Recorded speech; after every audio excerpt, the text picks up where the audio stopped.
నమస్కారం డాక్టర్ గారు. నమస్తే అందరి శ్రోతలకి. సో ఫస్ట్ ఆఫ్ ఆల్ అసలు మనం ఈ అబ్నార్మాలిటీ దాని గురించి మాట్లాడుకోబోయే ముందు అసలు ఫస్ట్ నెలసరి నుంచి మనం మొదలు పెడితే అసలు నెలసరి అంటే ఏంటి?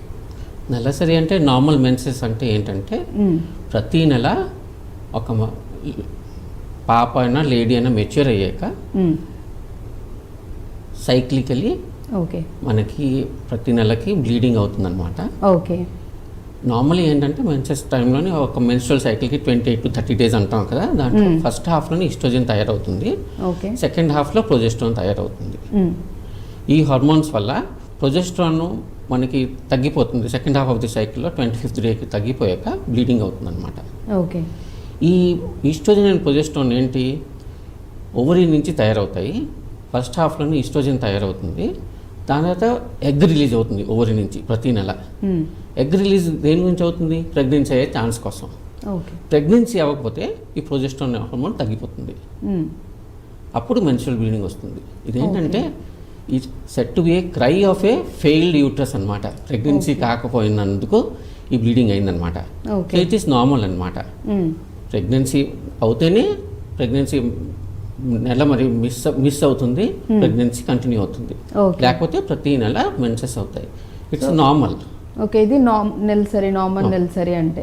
ఇప్పుడు అగైన్ మన టాపిక్లోకి వచ్చినట్లయితే ఏయుబి అంటే ఏంటి? ఇది నార్మల్ మెన్సెస్ ఏమిటి, మనకి 28 days సైకిల్, 28 to 30 daysకి ప్రతి నెల వస్తుంది. 4 to 5 days ఫ్లో ఉంటుంది. రోజుకి 2-3 ప్యాడ్స్ చేంజ్ చేసుకుంటారు. ఎక్కువ ప్రాబ్లమ్స్ ఏమి ఉండదు లేడీకి. మైల్డ్ పెయిన్ ఉండొచ్చు, డే 1లో కొంచెం మైల్డ్ పెయిన్ ఉండొచ్చు. ఇది నార్మల్. అబ్నార్మల్ అంటే ఏంటి, ఫ్లో చాలా ఎక్కువ అవుతుంది, 7 days ఎక్కువ అవుతుంది, దానికన్నా ఎక్కువ అవ్వడం, అమౌంట్ కూడా రోజుకి 3, 4, 5, 6, 7 ప్యాడ్స్ పోవడం, క్లాట్స్ చిన్న చిన్న గడ్డలుగా పోవడం, క్లాట్స్ కూడా కనిపించడం, ఇది. దాని తర్వాత అబ్నార్మల్ టైమ్స్లోకి రావడం, ఎవ్రీ 15 daysకి 10 daysకి అయిపోవడం, లేకపోతే మనం యౌన సంబంధం తర్వాత కూడా లేడీస్కి బ్లీడింగ్ అవ్వడం, అసాధారణ సిచ్యువేషన్స్లో బ్లీడింగ్ అవ్వడం, అంటే వేగం అయిపోవడం, లేకపోతే సెక్షువల్ ఇంటర్కోర్స్ అంటాం కదా, యౌన సంబంధం తర్వాత బ్లీడింగ్ అవ్వడం. ఈ situations these are all abnormal. Pregnancy మనం ఎక్స్క్లూడ్ చేసుకొని ఇటువంటి సిచ్యువేషన్స్లో వెంటనే డాక్టర్కి వచ్చి సలహా తీసుకోవడం మంచిది. రైట్. సో ఇది ఏయుబి అంటే అగైన్ ఏ ఏజ్ గ్రూప్ వాళ్ళలో ఎక్కువగా ఈ సమస్య చూస్తున్నాం? ఫిగో అంటే federation of international gynaecology and obstetrics 2011లోనే డెఫినేషన్ ఇచ్చింది దీనికి.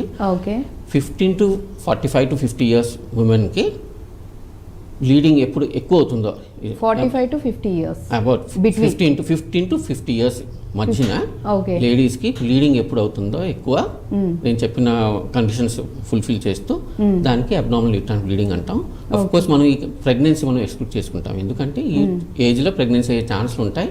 ప్రెగ్నెన్సీకి అయిన బ్లీడింగ్స్, అర్లీ ప్రెగ్నెన్సీ అవనండి, మిడ్ ప్రెగ్నెన్సీ అవనండి, లేట్ ప్రెగ్నెన్సీ అవనండి, దాని కారణాలు వేరేగా ఉంటాయి. కాబట్టి ప్రెగ్నెన్సీ మనం ఎక్స్క్లూడ్ చేసేసుకుంటాం as per this definition. Right. So again ఈ ఏయుబి అసలు అంటే ఈ అబ్నార్మాలిటీస్ అనేవి రావటానికి రీజన్స్ ఏంటంటారు, కారణాలు? చాలా కారణాలు ఉంటాయి. ఇప్పుడు మనం 12-15 yearsకి పెద్ద మనిషి అవుతారు కదా, కొంతమంది ఇంకా 11-10 yearsకి కూడా అవుతూ ఉంటారు. నార్మల్ ఏజ్ మన ఇండియాలో అరౌండ్ 12 to 14 years. సో ఈ టైంలో అయ్యాక వాళ్ళకి ఏంటంటే ఇనిషియల్ ఫ్యూ ఇయర్స్ మనకి ఈ ఈస్ట్రోజన్ ప్రొజెస్ట్రాన్ నేను చెప్పాను కదా, ప్రొజెస్ట్రాన్ సమంగా తయారవ్వదు, ఎగ్ రిలీజ్ అవ్వదు రెగ్యులర్గా. ఎందుకంటే ఇది హైపోథాలమో పిట్యూటరీ ఓవరియన్ యాక్సిస్ అంటాం. హైపోథాలమస్ పిట్యూటరీ బ్రెయిన్లో ఉంటాయి, దానికి ఓవరీకి కంట్రోల్ చేస్తుంది అనమాట. ఈ ఓవరీ హార్మోన్స్ తయారయ్యి అది యూట్రస్ పైన ఇఫెక్ట్ వస్తుంది, దానివల్ల బ్లీడింగ్ వస్తుంది, రాదు ఆ సిచ్యువేషన్ అనమాట. సో ఈ కేసులోని ఈ హైపోథాలమో పిట్యూటరీ ఓవరియన్ యాక్సిస్ మెచ్యూర్ అవ్వదు అనమాట. కాబట్టి ప్రతి నెల బ్లీడింగ్ రాకపోవచ్చు. ఉత్తి ఈస్ట్రోజన్ తయారవుతుంది, ఎగ్ రిలీజ్ అవ్వదు, ప్రొజెస్ట్రాన్ రాదు. ప్రొజెస్ట్రాన్ లేదు కాబట్టి మనకి బ్లీడింగ్ అవ్వదు అనమాట. విత్డ్రాల్ బ్లీడింగ్ అంటాం కదా, ప్రొజెస్ట్రాన్ విత్డ్రా అయిపోతుంది అనమాట బాడీలోంచి. కాబట్టి లో లెవెల్స్ వచ్చి కానీ అప్పుడు బ్లీడింగ్ అవుతుంది. సో ఈ ప్రొజెస్ట్రాన్ సిక్రీషన్ లేదు కాబట్టి కంటిన్యూస్ ఈస్ట్రోజన్ తయారవుతుంటుంది. దీనికి మనం పీసీఎస్ అన్ని కండిషన్లో కూడా ఇలాగే ఉంటుంది అనమాట. అనోవులేషన్ అంటాం అనమాట. ఓవులేషన్ అంటే ఎగ్ రిలీజ్ అవ్వడం. ఈ అనోవులేషన్ అనగానే మరి ఎగ్ రిలీజ్ అవ్వదు కాబట్టి ఆ కంటిన్యూస్ ఈస్ట్రోజన్ ప్రొడ్యూస్ అవుతుంది శరీరంలో. కాబట్టి బ్లీడింగ్ తన మటుకు తన ఇష్ట ప్రకారం వస్తూ ఉంటుంది. అది ఎక్సెస్ రావచ్చు, పెయిన్ ఉండదు, పెయిన్ కాకపోయినా కూడా మనకి బ్లీడింగ్ ఎక్కువయ్యి తగ్గకపోవచ్చు, రక్తం అంత స్రావం అంత అయిపోతుందంటే హిమోగ్లోబిన్ కూడా తగ్గిపోవచ్చు శరీరంలో, సిచ్యువేషన్స్ వస్తాయి. దిస్ అక్కర్స్ ఇనిషియల్ ఫ్యూ ఇయర్స్లోని, దాని తర్వాత అప్రోచింగ్ మెనోపాజ్ 42, 45, 48 ఇయర్స్ ఆ టైంలో కూడా లేడీస్కి ఈ సిచ్యువేషన్ రావచ్చు, ఈ హార్మోనల్ ఇంబ్యాలెన్స్ ఓవులేషన్ అంటాం. సో ఇట్ మీన్స్ అంటే ఏజ్ వారిలో అయినా వచ్చే ఛాన్సెస్ ఉన్నాయి, పర్టికులర్గా early age, late age, late age వాళ్ళలో ఎక్కువగా కనిపిస్తూ ఉంటాయంట. సో మీరు చెప్పిన దాని ప్రకారం అంటే బ్రెయిన్ నుంచి ఏవైతే మనకి ఆ సైన్స్ వస్తాయో, సో అవి గనక ప్రాపర్ గా మనకి అందకపోతే గనక సిగ్నల్స్ అనేవి, సో ఆటోమేటిక్ గా ఎగ్ రిలీజ్ అనేది ఉండదు, కాబట్టి దానివల్ల PCOS ప్రాబ్లం అన్నా ఉంటుంది, లేదంటే ఎగ్ రిలీజ్ అయిన తర్వాత ఓవర్ బ్లీడింగ్ లాంటిదన్న సిచ్యువేషన్స్ అన్నా. అంటే ఎగ్ రిలీజ్ అవుతే యూజువల్లీ సైకిల్స్ రెగ్యులర్ గానే ఉంటాయి, కాబట్టి అది ఒక పెద్ద ప్రాబ్లం ఉండదు. ఈ హార్మోనల్ ఇంబ్యాలెన్స్ ఉన్నప్పుడు it's normal, it may be normal in early stages of life, early years after menarche, లేకపోతే నియరింగ్ మెనోపాజ్ ఆ సిచ్యువేషన్లో కూడా అది నార్మల్ అయి ఉండొచ్చు. కానీ ఎక్సెస్ అయ్యి కానీ వెంటనే మనం డాక్టర్ సలహా తీసుకోవడం మంచిది. ఇది ఒకటి హార్మోనల్ ఇంబ్యాలెన్స్. ఇంకొకటి ఏంటంటే, ఇంకొక హార్మోన్ ఇంబ్యాలెన్స్ ఏంటి, thyroid is also very common condition. Hypothyroidism అంటాం కదా, థైరాయిడ్ హార్మోన్ తక్కువ సిక్రెట్ అవుతుంది, దానివల్ల కూడా ఈ హార్మోనల్ ఇంబ్యాలెన్స్ అయ్యి బ్లీడింగ్ ఎక్కువ అయ్యే ఛాన్స్లు ఉంటాయి. ఇది ఒక సింపుల్ టెస్ట్ చేసుకుని TSS అని అంటాం మనం టెస్ట్, దానివల్ల మనం తెలుసుకోగలుగుతాం. PCOS ఆల్రెడీ చెప్పాను కదా నేను, ఇది hormonal imbalance, 3 common causes. Then second ఏంటి, స్ట్రక్చరల్ కాజెస్ అంటాం. యూట్రస్ లోపల గడ్డలు అయ్యాయి అనుకోండి, fibroids, very common condition. About 15-30% లేడీస్లో ఫైబ్రాయిడ్ ఉండొచ్చు. ఈ ఫైబ్రాయిడ్ వల్ల బ్లీడింగ్ ఎక్కువ అయ్యే ఛాన్స్లు ఉంటాయి. ఎక్కువ పెద్ద సైజ్ అయ్యేటప్పుడు పెయిన్ కూడా ఉండొచ్చు, లేకపోతే ఒక సిచ్యువేషన్స్ సబ్మ్యూకసల్ అంటాం, లేకపోతే ఇంట్రామ్యూరల్ ఫైబ్రాయిడ్స్ అంటాం. అటువంటి సిచ్యువేషన్స్లో ఉన్న ఫైబ్రాయిడ్స్ కాబట్టి బ్లీడింగ్ ఎక్కువ అయ్యే ఛాన్స్లు ఉంటాయి, నొప్పి కూడా ఉండొచ్చు. సో అటువంటి కేసెస్లో అవి ప్రెగ్నెన్సీ అవ్వకపోవడానికి కూడా ఒక కారణం అవ్వచ్చు, సబ్మ్యూకస్ ఫైబ్రాయిడ్స్ అంటాం. సో వాటికి సర్జరీ చేసి రిమూవ్ చేసుకోవాల్సిన అవసరం రావచ్చు. ఎస్. ఇంకా సెకండ్ ఏంటి, ఫైబ్రాయిడ్స్ తప్ప ఎండోమెట్రియం అంటాం, గర్భసంచి పొర.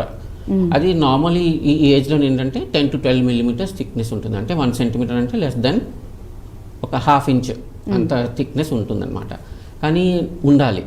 కానీ కొంతమంది పేషెంట్స్కి ఈ జాగాలో కూడా, ఆ పొరలో కూడా చిన్న ఒక 0.5 centimeters, ఒక 1 centimeter చిన్న గడ్డలు రావచ్చు.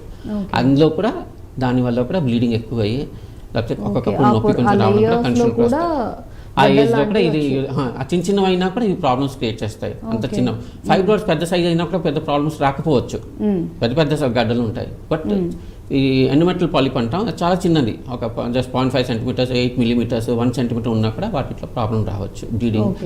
అవన్నీ మనం కారణం తెలుసుకొని ఇన్వెస్టిగేషన్స్తో తర్వాత మనం మాట్లాడుకుందాం ఈ ఫైబ్రాయిడ్ ఎండోమెట్రియల్ పాలిప్స్ గురించి, ఎలా డయాగ్నోస్ చేయడం, ఏం ట్రీట్మెంట్ చేస్తాం.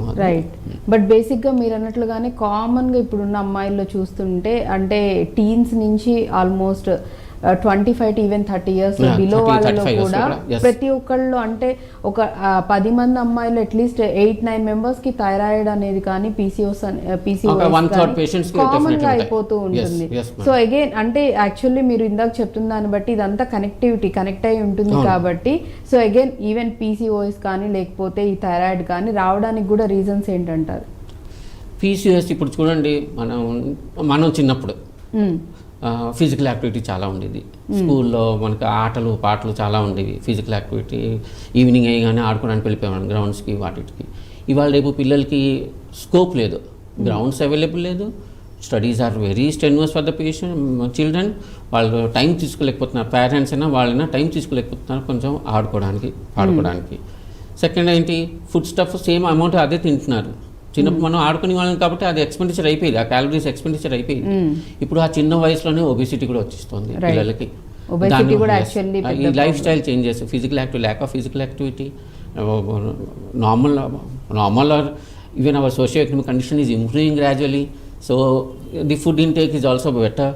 So children are having early menses. Menarche వేగం వచ్చిస్తుంది. మెనార్కి అంటే ఫస్ట్ మెన్స్ట్రువల్ పీరియడ్కి మనం మెనార్కి అంటాం. అది మనకి వేగం వచ్చిస్తుంది పిల్లల్లో. దాని తర్వాత PCOS ఛాన్సెస్ కూడా కొంచెం ఎక్కువ ఉండిపోతున్నాయి. కాబట్టి ఈ లైఫ్ స్టైల్ చేంజెస్ చేసుకుంటే మనకి ఈ ఛాన్సెస్ కొంచెం తక్కువ అవుతుంది. Right. So again life style మనం ఫుడ్ హ్యాబిట్స్ వీటన్నిటి వల్ల కూడా యాక్చువల్లీ పీసీఓఎస్ కానివ్వండి, థైరాయిడ్ కానివ్వండి, ఈవెన్ ఒబేసిటీ. సో ఇవన్నిటికి కూడా యాక్చువల్లీ కారణాలు అయితే ఇవే అని చెప్తూ ఉన్నారు. అగైన్ మనం ఏయుబీలోకి వచ్చినట్లయితే కనుక లక్షణాలు ఏ విధంగా ఉంటాయంటారు? లక్షణాలు కామన్ సిమ్టమ్స్ ఏంటంటే మెయిన్లీ బ్లీడింగ్ ఎక్కువ పోవడం. బ్లీడింగ్ ఎక్కువ పోవడం వల్ల నేను చెప్పాను కదా ఇందాకలా మనం మాట్లాడుకున్నాం, అమౌంట్ ఎక్కువ అవ్వడం, నెంబర్ ఆఫ్ ప్యాడ్స్ చేంజ్ చేసుకుని ఎక్కువ, గడ్డలుగా పోవడం, ఎక్కువ రోజులు బ్లీడింగ్ అవ్వడం. నార్మల్లీ 4-5 days, ఇక్కడ 7 days, 10 days, 15 days లాగా బ్లీడింగ్ పోవడం. నెల 25-35 days కాకుండా వేగం వచ్చేయడం, నెలకి 2 సార్లు అలాగ రావడం.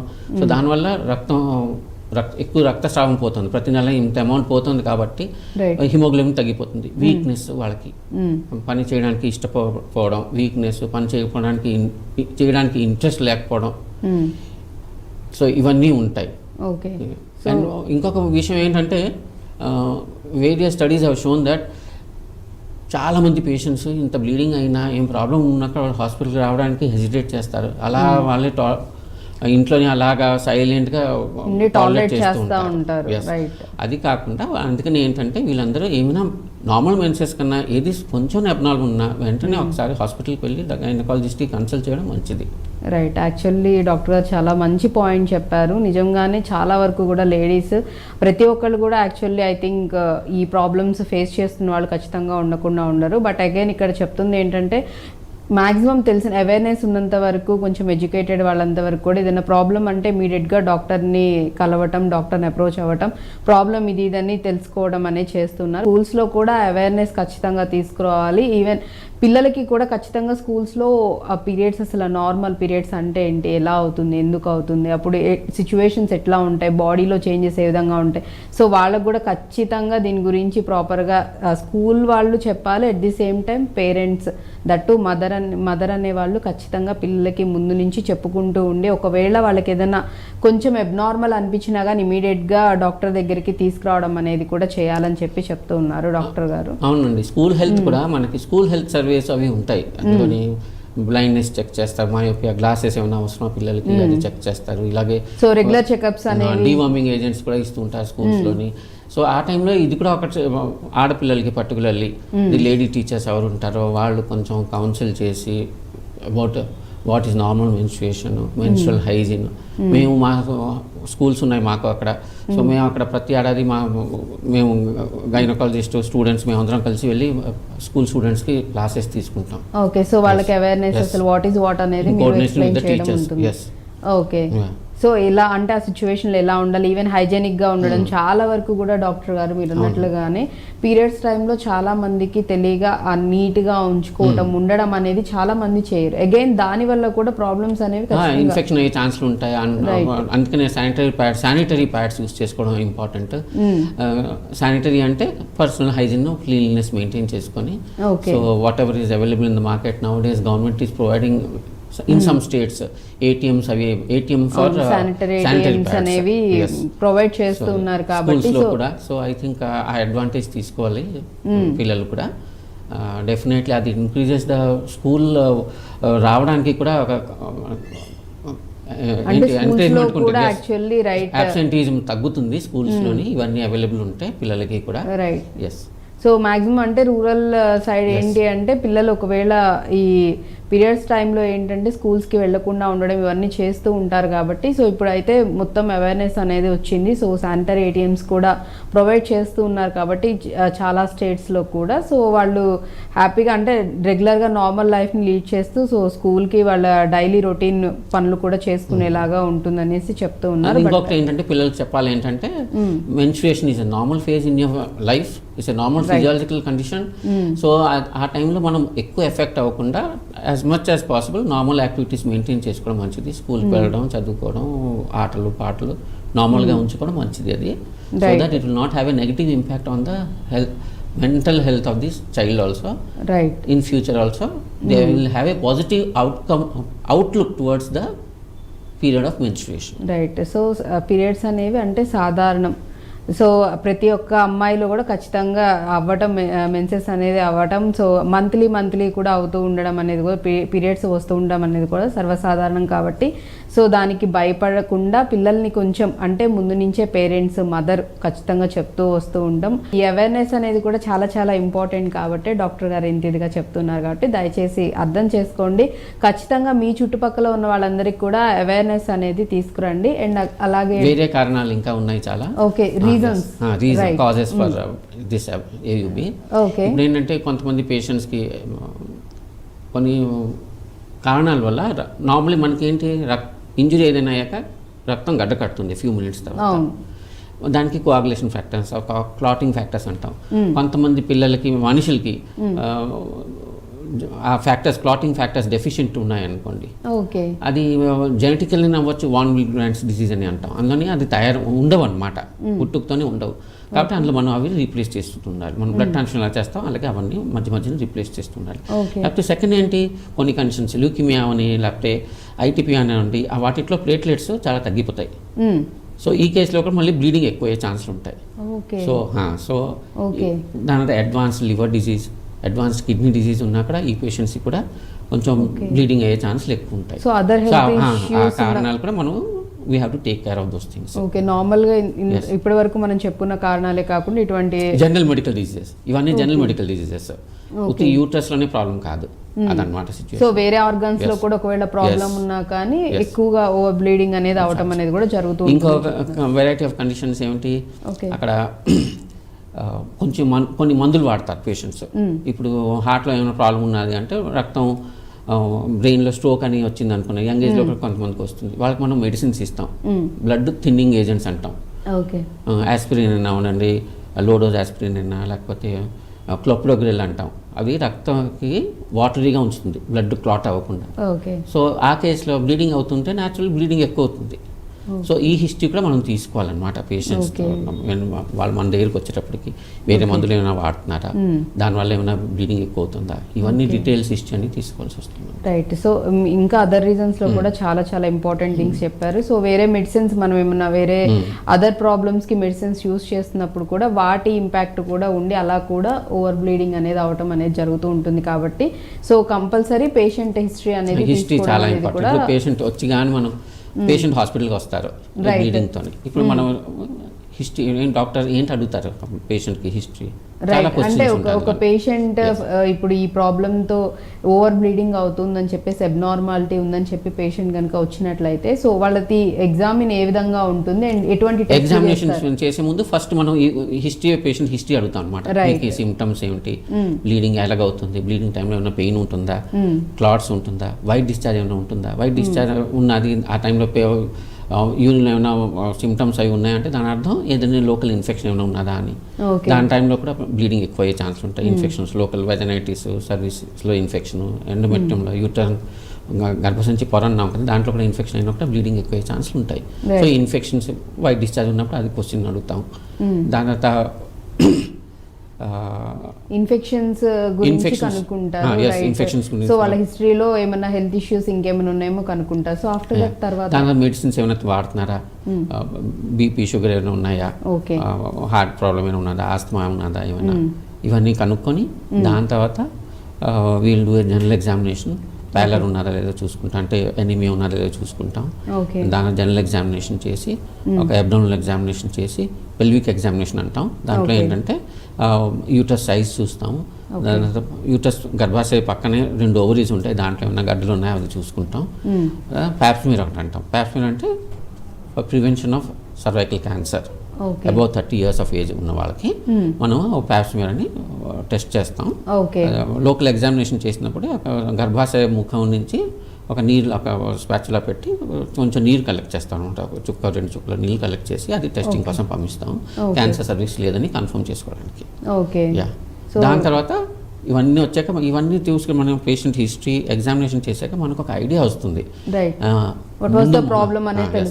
దాన్ని బట్టి మనకు ప్రాబ్లం మనం ఒక ఐడియా వచ్చాక మనం టెస్ట్, దాని తర్వాత ట్రీట్మెంట్ అవి టెస్ట్ ఫస్ట్ ప్లాన్ చేసుకుంటాం. ఎందుకంటే ప్రతి లేడీకి పేషెంట్ వచ్చిన వాళ్ళకి అన్ని టెస్ట్ మనం చేయం. రైట్. సో సేమ్ ప్రాబ్లమ్ తోనే రాదు కాబట్టి. ఎస్ వేరే వేరే కారణాల వల్ల బ్లీడింగ్ అవుతుంది కాబట్టి పేషెంట్ హిస్టరీ నుంచి జనరల్ ఎగ్జామినేషన్ ఇంకా లోకల్ ఎగ్జామినేషన్ చేసుకున్నాక మనకి ఐడియా వస్తుంది, దాన్ని బట్టి మనం ఇన్వెస్టిగేషన్ చేసుకుంటాం. రైట్.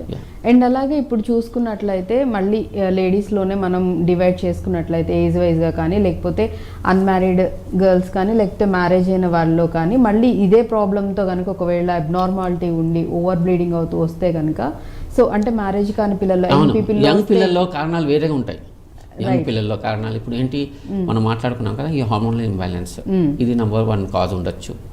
దాని తర్వాత ఈ రక్త కణాలు ప్లేట్లెట్స్ సమంగా లేకపోవడం వల్ల ప్లేట్లెట్ కౌంట్స్ తక్కువ ఉంటాయి. మనం డెంగ్యూ ఫీవర్లో ప్లేట్లెట్స్ టెస్ట్ చేసుకుంటాం కదా, అది బ్లీడింగ్ స్టాప్ చేస్తుంది అనమాట.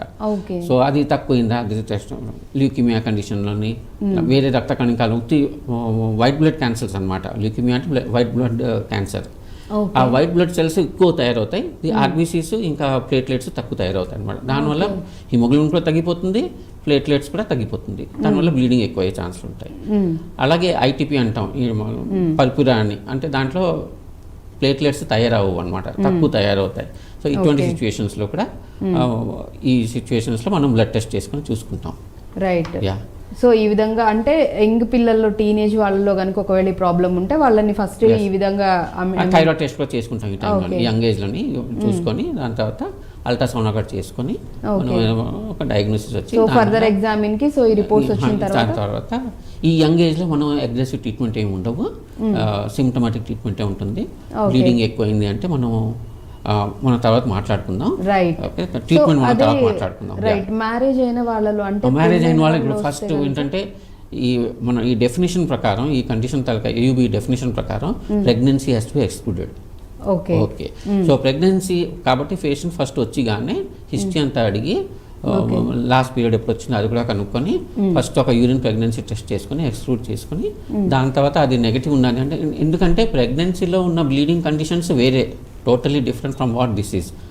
అబార్షన్ ప్రాసెస్ అని అవ్వచ్చు, సమంగా ప్లసెంటా లోపల సమంగా అవ్వకపోవచ్చు, మిస్క్యారేజ్ అంటాం, అబార్షన్ అయ్యే ఛాన్స్, అటువంటి సిచ్యువేషన్స్ ఉండొచ్చు. మాయా ప్లసెంటా కిందకు ఉండొచ్చు, ఆ కండిషన్ లోపల బ్లీడింగ్ అవ్వచ్చు. అది ఒక different pregnancy is all together a different situation. So pregnancy exclude చేసుకొని ఇవన్నీ హిస్టరీ తీసుకొని ఈ ఏజ్లో మళ్ళీ PCOS కూడా కామనే ఉంటుంది.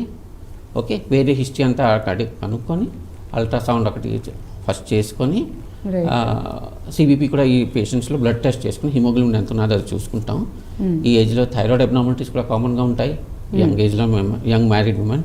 సో థైరాయిడ్ టెస్ట్ కూడా చేసుకుంటాం. దాని తర్వాత treatment according to the findings. Okay. So ఈ రిపోర్ట్స్ అన్ని చూసుకొని రిజల్ట్ అంతా టెస్ట్లు వచ్చిన తర్వాత మళ్ళీ లేట్ ఏజ్లో ఆఫ్టర్ 35-40 ఆ టైంలోని ఈ ఫైబ్రాయిడ్స్ అన్నాం కదా గడ్డలు, అవి వచ్చే ఛాన్సులు ఎక్కువ ఉంటాయి. ఈ ఎన్వెట్ల పలికి కూడా ఛాన్సులు ఎక్కువ ఉంటాయి. దాని తర్వాత ఓవరియన్ సిస్ట్ అయినా లేకపోతే వేరే కారణాలు లైక్ లోకల్ ఎండోమెట్రియంలోని మనకి నార్మల్గా ఏంటంటే బ్లీడింగ్ యూటస్ నుంచి ప్రతి నెల అవుతుంది కదా, అది బ్లీడింగ్ స్టార్ట్ అయ్యాక ఆటోమేటికలీ ఫ్యూ డేస్లో తగ్గిపోతుంది. ఎందుకంటే అక్కడ లోపల ఒక బ్యాలెన్స్, కొన్ని కెమికల్ సబ్స్టెన్సెస్ తయారవుతాయి ప్రతి నెల. అందులో ఏంటంటే బ్లడ్ వెసల్స్ కన్స్ట్రిక్షన్ చేస్తుంది, బ్లీడింగ్ ప్లేట్లెట్స్ అన్నాను కదా, ప్లేట్లెట్స్ చిన్న చిన్న బ్లాక్స్ తయారు, అంటే థ్రోంబాయ్ అంటాం, థ్రోంబోటిక్ ప్లగ్స్ అంటాం, అది తయారు చేసి బ్లీడింగ్ తగ్గిస్తుంది. ఎనీ కారణం వల్ల ఈ ఎండోమెట్రియంలోని ఈ కెమికల్ సబ్స్టెన్సెస్ తక్కువ తయారవడం, ఇన్ఫ్లమేషన్ అయినా లేకపోతే ఏదే కండిషన్ వల్ల ఈ బ్లీడింగ్ తక్కువ చేసే పదార్థాలు తక్కువ ఉన్నాయంటే బ్లీడింగ్ ఎక్కువ అవుతుంది. ఎక్కువ అవుతుంది, ఎక్కువ రోజులు కూడా అవుతుంది. దానికి ట్రీట్మెంట్ మళ్ళీ దానికి వేరేగా ఉంటుంది. మన మేజర్ ఫైబ్రాయిడ్ ఇవన్నీ ఎక్స్క్లూడ్ చేసుకొని అల్ట్రాసౌండ్ స్కాన్ చేసుకొని ఎక్స్క్లూడ్ చేసుకుని దానికి ట్రీట్మెంట్ వేరేగా ఉంటుంది. సో రీజన్స్ ఇవన్నిటికీ దానికి మనకు సర్జరీ అవసరం లేదు, మెడిసిన్స్ ఇస్తేనే అంత బాగానే ఉంటుంది. రైట్. అండ్ అలాగే మనం ఇప్పటివరకు అంటే లక్షణాలు అసలు ఎందుకు వస్తుంది దాని గురించి అండ్ అలాగే చాలా మందిలో కూడా వీటికి సంబంధించి అపోహలు అయితే చాలానే ఉన్నాయి డాక్టర్ గారు. 1 by 1 వాటి గురించి కూడా ఖచ్చితంగా మనం మాట్లాడుకోవాలి. కాబట్టి కొంతమంది లేడీస్లో చూసుకున్నట్లయితే నార్మల్గా అంటే పీరియడ్స్ రెగ్యులర్గా అవుతూనే ఉంటాయి, నార్మల్గా 4 days 3 days అవుతూ ఉంటుంది. ఎట్ ది సేమ్ టైం కొంతమంది లేడీస్లో వైట్ డిశ్చార్జ్ అనేది కూడా చాలా ఎక్కువగా అవ్వటం, సాధారణంగా అంటే నార్మల్ గా అవుతుంది, అది కూడా ఎప్పుడన్నా కనిపిస్తుంటుంది, నార్మల్లీ కూడా అవ్వచ్చు. బట్ వైట్ డిశ్చార్జ్ రెండు కండిషన్స్ లో మెన్స్ట్రువల్ సైకిల్ లో అది నార్మల్ అనుకుంటాం. జస్ట్ బిఫోర్ మెన్సెస్ లేకపోతే మిడ్ సైకిల్ లోని మనకి అండా రిలీజ్ అవుతుంది కదా, ఓవులేషన్ అంటాం, ఆ టైంలో కూడా ఒక 1 or 2 days వైట్ డిశ్చార్జ్ అయితే అది నార్మల్ అనుకుంటాం. కానీ వైట్ డిశ్చార్జ్ ఎక్కువ అవ్వడం, దాంతో పాటు ఇచ్చింగ్ అయినా ఉండడం, ఓకే, లేకపోతే ఏమైనా వాసన ఉండడం, ఇవన్నీ అబ్నార్మల్. దానికి అది ఇన్ఫెక్షన్ వల్ల అవుతుంది అనమాట. ఇది ట్రీట్మెంట్ చేసుకోవాలి మనం. ఓకే, లేదా వజానాలోనే ఇన్ఫెక్షన్ ఉంటుంది, లేకపోతే సర్వీక్స్లోనే ఇన్ఫెక్షన్ ఉంటుంది, దీనికి మనం ట్రీట్మెంట్ తీసుకోవాలి. అది simple treatment also, just medicines ఇచ్చే ఓరల్ అయినా తీసుకోవచ్చు, లేకపోతే లోకల్ అప్లికేషన్ అయినా చేసుకుంటే అది క్యూర్ అయిపోతుంది. బట్ చాలా మందిలో కూడా ఏంటంటే భయపడుతుంటారు, వైట్ డిశ్చార్జ్ అనేది చాలా ఎక్కువగా అయిపోతూ ఉంటుంది. అండ్ ఇంకొంతమందిలో పెయిన్ అనేది కూడా వస్తూ ఉంటుంది, పొత్తి కడుపులో నొప్పి రావడం అనేది కూడా కొంతమంది పొత్తి కడుపులో ఏంటంటే మనకి యూట్రసే కాకుండా యూరినరీ బ్లాడర్ లో ఉంటుంది, యూరినరీ బ్లాడర్ లో కూడా ఇన్ఫెక్షన్ అయ్యే ఛాన్స్లు ఉంటాయి. ఓకే, అగైన్ దాని వల్ల కూడా వీళ్ళకి పెయిన్, కాబట్టి మనం యూరిన్ కూడా టెస్ట్ చేసుకుంటాం ఈ పేషెంట్స్ లోని. పొత్తి కడుపులో నొప్పి అంటే పెయిన్ అన్రిలేటెడ్ టు మెన్సెస్, అంటే మెన్స్ టైంలో పెయిన్ అవుతే అది యూట్రస్ వల్ల పెయిన్ అవుతుంది అనుకుంటాం. అన్రిలేటెడ్ టు మెన్సెస్ అంటే most probably common condition is bladder infections. So అది మనం యూరిన్ కల్చర్ సెన్సిటివిటీ చేసుకుని 2-3 daysలో రిపోర్ట్ వస్తుంది, దాని ప్రకారం మనం యాంటీబయాటిక్స్ ఇచ్చుకుంటే అది ఠీక్ అవుతుంది. ఇంకొకటి ఏంటంటే వెజనైటిస్ ఉన్నప్పుడు కూడా, వెజనల్ ఇన్ఫెక్షన్ ఉన్నా కూడా ఆ టైంలో బ్లాడర్ సిమ్టమ్స్ కూడా ఉండొచ్చు. ఓకే, అండ్ అలాగే చాలా మంది లేడీస్లో కూడా యూరిన్ ఇన్ఫెక్షన్స్ అనేవి కూడా బాగా ఎక్కువ అయిపోయాయి. రెగ్యులర్గా కొంతమందిలో చూస్తుంటే ఎప్పుడో 6 monthsకో 7 monthsకో సంథింగ్ ఒక్కొక్కసారి హైజెనిక్ ప్లేసెస్కి వీళ్ళు వెళ్ళలేని సిచ్యువేషన్స్లో ఉన్నప్పుడు రావడం అనేది జరుగుతుంది. బట్ కొంతమంది మోస్ట్ ఆఫ్ ద పీపుల్లో ఒక 30% వరకు చూసుకున్నట్లయితే ఎక్కువగా యూరిన్ ఇన్ఫెక్షన్స్ అనేవి రెగ్యులర్గా వస్తూ ఉన్నాయి డాక్టర్ గారు అని కూడా చాలా మంది చెప్తున్నారు. అనాటమికలీ ఆల్సో లేడీస్కి as compare to males infection, urine infection అయ్యే ఛాన్సెస్ చాలా ఎక్కువ ఉంటాయి. ఎందుకంటే మనం యూరెథ్రా అంటాం కదా, యూరినరీ ట్యూబ్, అది జస్ట్ 4 centimeters, మేల్స్లో అయితే అది 20 centimeters. So it's far away from the stool passages. So the chance of infection will be more in females. So it's a normal condition. Another thing about this white discharge is that ఒక్కొక్కప్పుడు 40 years 45 years ఆ టైంలోని white discharge if it is associated with blood, okay, or మనకి యౌన సంబంధం తర్వాత bleeding అయిందా, normal periods తర్వాత మధ్య బ్లీడింగ్ అయినా, ఈ సిచ్యువేషన్స్లో మళ్ళీ మనం సర్విక్స్ క్యాన్సర్ అది ఎక్స్క్లూడ్ చేసుకోవాల్సి వస్తుంది. సర్వైకల్ క్యాన్సర్ అయినా లేకపోతే ప్రీ క్యాన్సర్ అయినా, అదేంటంటే ఆ సిచ్యువేషన్లో అది 0 stage క్యాన్సర్ అంటున్నాం. కొన్ని సంవత్సరాలు అది ట్రీట్మెంట్ చేయకుండా ఉంచితే అది క్యాన్సర్లో కన్వర్ట్ అవుతుంది. సో అది మనం ప్యాప్స్మియర్ టెస్ట్ చేసుకుంటూ ఉంటే గవర్నమెంట్ ప్రోటోకాల్ ఏంటంటే ideally WHO protocol every 3 to 5 years either Pap smear అయినా హ్యూమన్ పాపిలోమా వైరస్ టెస్టింగ్ అంటాం, దాంతో చేసుకుంటే chances we can catch the disease at a very early stage where it is 100% curable. So ఈ విధంగా అంటే ఈవెన్ వైట్ డిశ్చార్జ్ కూడా neglect చేయదు, ఒకవేళ అలా కంటిన్యూస్గా particularly if it is associated with other symptoms, definitely it has to be evaluated. Yes. So వేరే సిమ్టమ్స్తో కనుక ఉండి ఆ లక్షణాలు అవన్నీ ఉండి కనుక ఎక్కువగా అవుతున్నట్లయితే కనుక నెగ్లెక్ట్ చేయొద్దని చెప్తున్నారు, ఎందుకంటే అది క్యాన్సర్కి లీడ్ చేయొచ్చు అని చెప్తున్నారు. So chances are very less, కానీ ఉండొచ్చు, that has to be excluded in those situations. So ఇలా అంటే ఈ ఇన్ఫెక్షన్స్, యూరిన్ ఇన్ఫెక్షన్స్ ఎక్కువగా అయ్యే వాళ్ళలో కూడా ఫర్దర్గా యూట్రస్కి సంబంధించి ఏమన్నా ప్రాబ్లమ్స్, యూరిన్ ఇన్ఫెక్షన్స్ ఉంటే యూట్రస్లో రాకపోయినా కూడా రికరెంట్ యూరినరీ ట్రాక్ట్ ఇన్ఫెక్షన్స్ అంటే మనం కల్చర్ సెన్సిటివిటీ చేసుకుని యాంటీబయాటిక్స్ ఇచ్చుకొని ఎన్నిసార్లు అవుతుంది అంటే దాని అర్థం ఎవ్రీ టైమ్ దర్ ఇస్ బ్లాడర్లో ఇన్ఫెక్షన్ అవుతే కిడ్నీ ఇక్కడ ఉంటుంది, సో అక్కడికి కూడా కిడ్నీకి ఇన్ఫెక్షన్ కూడా వచ్చే ఛాన్స్ ఉంటుంది.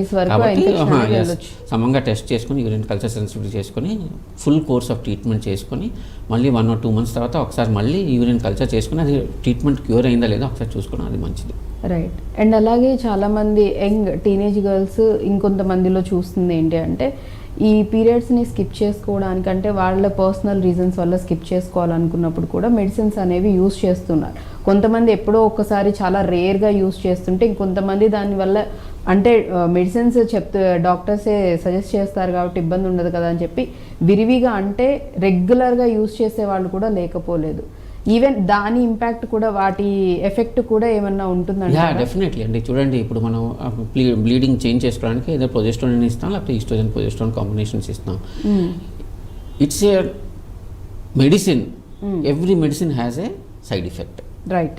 సో దానివల్ల వెయిట్ ప్రాబ్లమ్స్ ఉండొచ్చు. తర్వాత సైకిల్స్ మళ్ళీ రెగ్యులారిటీ అదే ఉండకపోవడం, ఫ్యూచర్ సైకిల్స్ ఎలాగుంటాయో మనకి అది కూడా ఉండొచ్చు. కాబట్టి unless it is necessary, urgently necessary social visits లేకపోతే టెంపుల్ విజిట్స్ అవి ఉంటాయి, అటువంటి సిచ్యువేషన్స్ తప్ప మామూలు టైంలో వేసుకోకపోవడం మంచిది.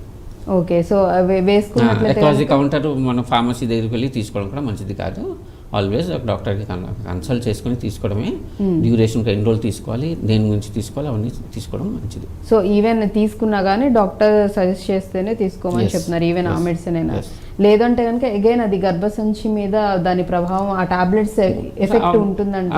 కంటిన్యూస్ ఉండదు, కానీ ఇప్పుడు ప్రొజెస్ట్రాన్ మనం ఎక్కువ సార్లు వేసుకున్నామంటే ప్రొజెస్ట్రాన్ కొంచెం బాడీలో షుగర్ లెవెల్స్ కొంచెం పెంచుతుంది, ఫ్యాట్ డిపోజిషన్ కొంచెం పెంచుతుంది. సో అది వెయిట్ గెయిన్ కొంచెం ఉంటుంది, ఉండొచ్చు a few kilos. Right. So side effects అయితే షార్ట్ టర్మ్ యూస్ కోసం అంత ఉండకపోవచ్చు, బట్ స్టిల్ ఉండే ఛాన్సులు ఉంటాయి. రైట్. అండ్ అలాగే మ్యారేజ్ అయిన వాళ్ళలో చూసుకున్నట్లయితే, లేడీస్లో కూడా చూసుకున్నట్లయితే అప్పుడే పిల్లలు వద్దు, ప్లానింగ్ అంటే పిల్లల కోసం ప్లానింగ్ చేసుకొని వాళ్ళు కొంతమంది ఏంటంటే వాళ్ళు కూడా ఈ ఒకవేళ కన్సీవ్ అయినా కానీ ఎక్కువగా అబార్ట్ చేసుకోవడానికి మెడిసిన్స్ అనేది కూడా చాలా మంది యూజ్ చేస్తారు. అదేంటంటే మనకి ఒక సేయింగ్ ఉన్నది, prevention is better than cure. మన ఎడ్యుకేషన్ ఇమ్మీడియట్లీ ఆఫ్టర్ మ్యారేజ్ మనకి ఏంటంటే స్కూల్లో మనకి సెక్షువల్ హెల్త్ గురించి వాటి చెప్పరు, కాంట్రాసెప్షన్ గురించి తెలియదు. Just even educated people also may not be aware of the contraceptive methods. So they don't know and they have a pregnancy. నా ఉద్దేశంలో ఏంటంటే అది మరి నేను చూస్తుంటా ప్రతి ఏడాది 2-3 పేషెంట్స్ వేర్ ఇలాగ మల్టిపుల్ అబార్షన్స్ చేసుకుంటారు immediately after marriage. Financially I'm not secure ఇవన్నీ చెప్పి అందుకని చేసుకున్నానని చెప్పి దాని తర్వాత వాళ్ళు పాపం ఇన్ఫర్టిలిటీతో వస్తారు. అంటే కొన్ని సంవత్సరాల నుంచి ట్రై చేస్తున్నారు ప్రెగ్నెన్సీ కోసం, కానీ ప్రెగ్నెన్సీ అవ్వట్లేదు. ఎందుకంటే అటువంటి సిచ్యువేషన్స్లో మనం మొదటి నుంచే జాగ్రత్త పడి అవేర్నెస్ తెచ్చుకొని కాంట్రాసెప్షన్ కొన్ని నెలలు easily available contraceptives are available very easily. గర్భనిరోధక పద్ధతులు కాండమ్స్ అయినా మాలా ట్యాబ్లెట్స్ అయినా గవర్నమెంట్లో actually almost free they are available in the market also.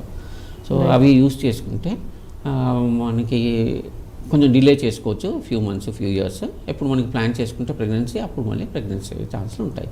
Right. అలా కాకుండా ఇలా ఇన్స్టెడ్ ఆఫ్ దాట్ మనం ఇన్ని అబార్షన్స్ చేయించుకోవడం, ఏదో మెడికల్ మెథడ్ అవని లేకపోతే సర్జికల్ మెథడ్ డిఎన్సీ అంటాం, అది చేసుకోవడం.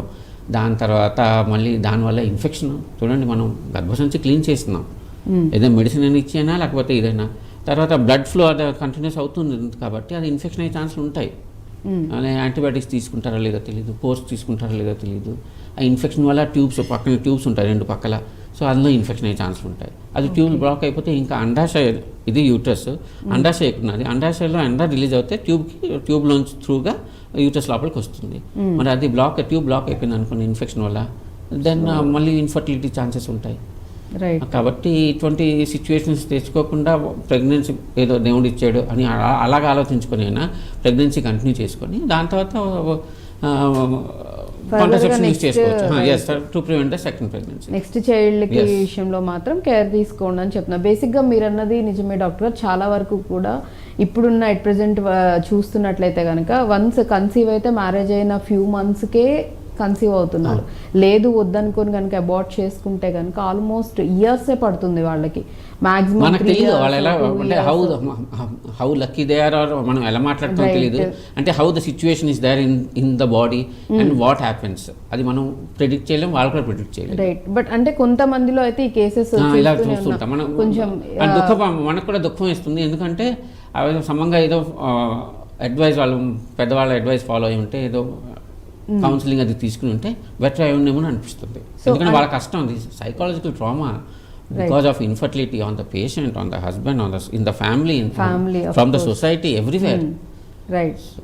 సో దానికన్నా ఏదైతే ప్రివెన్షన్ యాక్చువల్లీ బెటర్గా అసలు అంటే ముందే మనం జాగ్రత్తలు తీసుకున్నట్లయితే ఇటువంటి సిచ్యువేషన్ రాదు. ఇఫ్ ఇన్ కేస్ ఒకవేళ కన్సీవ్ అయినా కానీ సో మాక్సిమం డాక్టర్స్ కూడా సజెస్ట్ చేస్తుంది ఏంటంటే బేబీని క్యారీ చేసి నెక్స్ట్ చైల్డ్ విషయంలో మాత్రం ప్లాన్ చేసుకుంటే ప్రాపర్గా సరిపోతుందని చెప్తున్నారు. ఎందుకంటే చాలా మందికి కూడా అంటే ఈ ఫైనాన్షియల్ స్టెబిలిటీ అవి సైమల్టేనియస్లీ నడవచ్చు. మన ప్రెగ్నెన్సీ కూడా నడుస్తుంది, అది కూడా hopefully the other situations also will improve అని అలా పాజిటివ్గా ఆలోచించుకుని ముందుకు నడవచ్చు.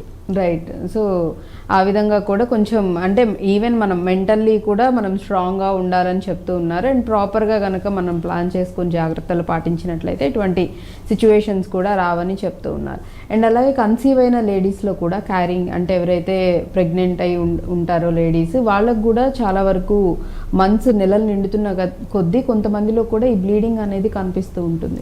అగైన్ ఇక్కడ కూడా చాలా మంది భయపడుతూ ఉంటారు లేడీస్, అంటే ఫస్ట్ టైం ప్రెగ్నెంట్ అయిన లేడీస్ ఎక్కువగా భయపడుతూ ఉంటారు.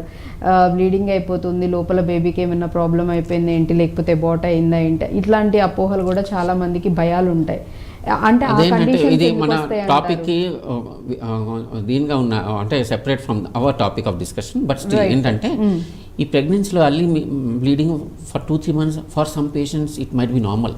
ఓకే, మంత్లీ కొంచెం బ్లీడింగ్ 1 or 2 days వస్తుంది, కొంచెం bleeding that might be normal. కానీ సెకండ్ సిచ్యువేషన్ ఏంటంటే మాయ కొంచెం సమంగా తయారవ్వలేదు, యూట్రస్ లోపల మాయ కనెక్ట్ అయి ఉంటుంది అనమాట. ఏదైనా కొంచెం సెపరేషన్ అయినా బ్లీడింగ్ కొంచెం రావడం, లేకపోతే అబార్షన్ అయ్యే ఛాన్స్లు ఉండడం అవకాశాలు ఉంటాయి అన్నమాట. సో మనం ప్రెడిక్ట్ చేయలేం ఏంటో అని మనం ఒకసారి స్కాన్ చేసుకొని చూసుకొని దాని తర్వాత మనం ఈ హార్మోనల్ కొంచెం డెఫిషియన్సీ ఏమైనా ఉన్నదంటే హార్మోనల్ రీప్లేస్మెంట్ చేస్తాం. పర్టికులర్లీ ఐవీఐ పేషెంట్ ప్రెగ్నెన్సీస్కి డెఫినెట్లీ హార్మోనల్ ట్రీట్మెంట్ సపోర్ట్ ఇస్తాం అనమాట. ప్రొజెస్ట్రాన్ సపోర్ట్ ఇస్తాం. ప్రొజెస్ట్రాన్ మెయింటెన్స్ ప్రెగ్నెన్సీ అనమాట, ఆ ప్రొజెస్ట్రాన్ మనం ఇస్తాం అనమాట. రైట్. సో అంటే చాలా కారణాలే ఉండొచ్చు అని డాక్టర్ ఆ రీజన్స్ వేరే. ప్రెగ్నెన్సీలో మనకు వచ్చిన బ్లీడింగ్ కండిషన్స్ ఫుల్గా వేరే. ఇది ఫస్ట్ ట్రైమెస్టర్ అంటాం అనమాట, ఇనిషియల్ ఫ్యూ మంత్స్లో. తర్వాత కూడా సెకండ్ అండ్ థర్డ్ ట్రైమెస్టర్లో కూడా లేటెస్ట్ స్టేజ్ ఆఫ్ ప్రెగ్నెన్సీలో కూడా వేరే కారణాల వల్ల బ్లీడింగ్ అవ్వచ్చు. రైట్. సో అగైన్ మళ్ళీ డాక్టర్ని కనుక మీరు వెళ్ళి కలిసినట్లయితే అవి కొంచెం డేంజరస్ సిచ్యువేషన్ ఉండొచ్చు. ఆ లేట్ ప్రెగ్నెన్సీలో బ్లీడింగ్ అయ్యే కొంచెం బ్లీడింగ్ ఎక్కువ అవుతుంది అంటే అది కొంచెం రిస్కీ సిచ్యువేషన్స్ ఉండొచ్చు.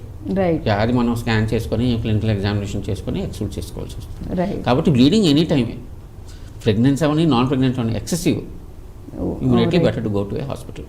రైట్. గైనకాలజిస్ట్ ఖచ్చితంగా కలిసి మనం ఎగ్జామిన్ చేయించుకుంటే తెలుస్తుందని చెప్తున్నాం. కమింగ్ టు మన టాపిక్ దీనిలోకి వచ్చినట్లయితే కనుక ఏయూబీ కూడా నార్మల్గా every month ladies 3 days 5 days కానీ కంటిన్యూస్గా నార్మల్గా అవుతుంటేనే చాలా సిక్ అవుతారు, ఆ టైంలో వీక్ అవుతూ కూడా ఉంటారు. అట్లాంటిది ఏయూబీ కండిషన్ అంటే అబ్నార్మాలిటీ ఉండి ఓవర్ బ్లీడింగ్ అనేది దట్టు 10 days 15 days అవుతూ ఉంటుందంటే ఆబ్వియస్లీ చాలా వాళ్ళు వీక్ అయిపోయే కండిషన్స్ కూడా ఉన్నాయి. సో ఒకవేళ నెగ్లెక్ట్ చేసినట్లయితే కనుక ఫర్దర్గా ఎటువంటి ప్రభావం అనేది చూపిస్తుందంట? మనం ఈ సిచ్యువేషన్ నెగ్లెక్ట్ చేస్తే ఏంటవుతుందంటే మన ఫుడ్లోని ఉన్న ఐరన్ మనకి చాలదన్నమాట హిమోగ్లోబిన్ తయారు చేయడానికి. సో ప్రతి నెల బ్యాంక్లోంచి ఖర్చు అయిపోతుంది, బ్లడ్ హిమోగ్లోబిన్ అంతా ఖర్చు అయిపోతుంది. తయారవడానికి టైం లేదు, సౌకర్యాలు లేవు. అంటే బ్యాలెన్స్ డైట్ తీసుకోవడం, న్యూట్రిటివ్ డైట్ తీసుకోవడం అవి లేవు. కాబట్టి ఈ పేషెంట్లో హిమోగ్లోబిన్ తగ్గిపోతూ ఉన్న కారణం వల్ల వీక్నెస్, పని ఇంకా చేయడానికి వీక్నెస్, ఆయాసం, పని చేస్తే నార్మల్ నడక నడిచినా కూడా ఆయాసం, చక్కెర వచ్చి పడిపోవడం, అటువంటి సిచ్యువేషన్ అటువంటి కేసులో వాళ్ళకి హిమోగ్లోబిన్ వేగం తయారు చేసుకోవాలి. ఏదో టాబ్లెట్స్ వల్లైనా, ఇంజెక్షన్స్ ద్వారా అయినా, లేకపోతే బ్లడ్ ట్రాన్స్ఫ్యూషన్. ఒక్కొక్కప్పుడు బ్లడ్ ట్రాన్స్ఫ్యూషన్ అవసరం రావచ్చు. బ్లీడింగ్ ఎంత అవుతుందంటే 5 grams 6 grams వచ్చిస్తారు నార్మల్ 12 grams నుంచి. సో అటువంటి కండిషన్లో ఆయాసం అంటే మనం బ్లడ్ ట్రాన్స్ఫ్యూషన్ అడ్మిట్ చేసుకుని బ్లడ్ ట్రాన్స్ఫ్యూషన్స్ ఇచ్చుకోవడం, లేకపోతే ఇంజెక్షన్స్ ఇచ్చుకోవడం అవన్నీ అవసరం. సో ఇంత ఎక్కువగా అవుతుందంటే ఖచ్చితంగా వాళ్ళకి మళ్ళీ బ్లడ్ ఎక్కించాలి. ప్రతి ఏడాది ఒక 2-3 పేషెంట్స్ ఎటువంటివి అందరూ గైనకాలజిస్ట్ మినిమం చూస్తారు. రైట్. అండ్ అలాగే ఈ కండిషన్స్లో ఇంకొంతమందికి అబ్నార్మల్ ఓవర్ బ్లీడింగ్ టైంలో కూడా క్లాట్స్ అనేవి కొంతమందిలో నార్మల్గా ఫ్లో అనేది అవుతూ ఉంటుంది, బట్ ఇంకొంతమందిలో చూసుకున్నట్లయితే క్లాట్స్ అంటే ఎన్ని డేస్ అయితే అన్ని డేస్ అలానే గడ్డలుగా పడుతూ ఉంటుంది డాక్టర్ గారు అని కూడా చెప్తూ ఉంటారు. అగైన్ మళ్ళీ అంటే దీనికి కూడా స్పెసిఫిక్గా ఏమన్నా మార్పులు జరగటం వల్ల ఇలా అవుతూ ఉంటుంది అంటారా స్పెసిఫిక్ కండిషన్? ఎస్, బ్లీడింగ్ తగ్గటం లేదు, గర్భసంచి పొర నార్మల్గా ఉన్నా కూడా బ్లీడింగ్ తగ్గట్లేదు. ఎందుకంటే ఆ వాసో కన్స్ట్రక్షన్ అంటాం, బ్లడ్ వెసల్స్ కాంట్రాక్ట్ అవ్వడానికి, లేకపోతే ఆ ప్లేట్లెట్ ప్లగ్స్ తయారవడానికి లోకల్గా ప్రాబ్లం ఉంటే రక్తస్రావం ఎక్కువ అయిపోతూ ఉంటుంది. సో దానికి మనం మెడిసిన్స్ ఇచ్చి వేరే మెడిసిన్స్ ఇచ్చి చేసుకోవచ్చు. కానీ ఇన్వెస్టిగేషన్స్ అన్నీ చేసుకొని కారణం ప్రకారం ఇప్పుడు గర్భసంచిలో గడ్డలు లేవు, ఎండబెట్టడం నార్మల్గా థిక్నెస్ ఉన్నది, అటువంటి సిచ్యువేషన్స్లో మనం మెడిసిన్స్ ఇస్తే డెఫినెట్లీ అది తగ్గే ఛాన్స్. అప్పుడు మెడిసిన్ స్టార్ట్ చేసిన విదిన్ 24 hours ఒక 50 to 60% తగ్గుతుంది. గ్రాడ్యువల్లీ 5 days మెడిసిన్స్ వేసుకుంటే ఇంకా తగ్గుతుంది. అది మనం NSAIDs అంటాం అనమాట. మనం మెఫెనామిక్ యాసిడ్ అది టాబ్లెట్స్ రోజుకి 2 సార్లు 3 సార్లు వేసుకుంటే ఆఫ్టర్ ఫుడ్ బ్లీడింగ్ టైంలోనే బ్లీడింగ్ అమౌంట్ తగ్గుతుంది. అండ్ ఈ అబ్నార్మల్ కండిషన్స్లో ఇంకొంతమందిలో మనం చూసుకున్నట్లయితే సివియర్గా బ్యాక్ పెయిన్ అండ్ అలాగే పొత్తి కడుపులో నొప్పి రావటం, కాళ్ళు చేతులు విపరీతంగా లాగేయటం ఒకటి. అండ్ వాళ్ళది ఎట్లా ఉంటుందంటే మొత్తం బాడీ అంతా బాడీ పెయిన్స్ లాగా అనిపించడం, ఏమీ తినాలనిపించకపోవడం, ఈవెన్ వాటర్ తీసుకున్నా కూడా వాళ్ళకి వామిటింగ్ సెన్సేషన్ ఉండడము లేకపోతే వామిటింగ్స్ అవ్వడం అనేది కూడా చాలా మంది చెప్తూ ఉంటారు. అవును, బిఫోర్ మెన్సెస్ అయినా ప్రీ మెన్స్ట్రువల్ సిండ్రోమ్ అని అంటాము. ఇవన్నీ సిమ్టమ్స్ ఉంటాయి అటువంటి. కొంతమంది పేషెంట్స్ చాలా ఎక్కువగా ఉంటాయి, చాలా సివియర్గా ఉంటాయి. వాళ్ళు లీవ్ కూడా సపోజ్ వర్కింగ్ ఉన్న అవుతే they have force to take leave also. So ఇదేంటంటే ఇంకొక కండిషన్ ఏంటంటే ఎండోమెట్రియోసిస్ అన్నమాట. ఓవరీలోని నార్మల్లీ గడ్డలు అవి ఏమి ఉండవు. ఓవరీస్ నార్మల్గానే అబౌట్ 3 centimeter సైజ్ 2 పక్కల ఉంటాయి. దీంట్లోని ఈ ఓవరీస్లో బ్లీడింగ్ అయిపోతూ ఉంటుంది అనమాట ప్రతి నెల. మెన్సెస్ అలాగే యూటస్ నుంచి బ్లీడింగ్ అవుతుందో అలాగే ఓవరీ లోపల ప్రతి నెల బ్లీడింగ్ అవుతుంది. దానికి ఎండోమెట్రియోసిస్ చాక్లెట్ సిస్ట్ అని అంటాం. ఓవరీలైనా లేకపోతే పెల్విస్లో ఇంకా వేరే చోట యూటస్కి సరౌండింగ్ ఏరియాస్లోని. సో దానివల్ల కూడా ఈ సివియర్ పెయిన్ రావడం, amount of blood flow every month చాలా ఎక్కువ రావడం, ఇటువంటి సిచ్యువేషన్స్ ఉంటాయి. దానికి మనం ఇవాల్యుయేట్ చేసుకొని కరెక్ట్ ట్రీట్మెంట్ అది ఇచ్చుకుంటే సిమ్టమ్స్ అవి తగ్గుతాయి. అండ్ అలాగే డాక్టర్ గారు చాలా మంది కూడా చేస్తుంది ఏంటంటే ఈ సిమ్టమ్స్ వల్ల లేకపోతే వామిటింగ్ సెన్సేషన్ లేకపోతే ఇంకొంతమంది కళ్ళు తిరుగుతూ ఉంటాయి.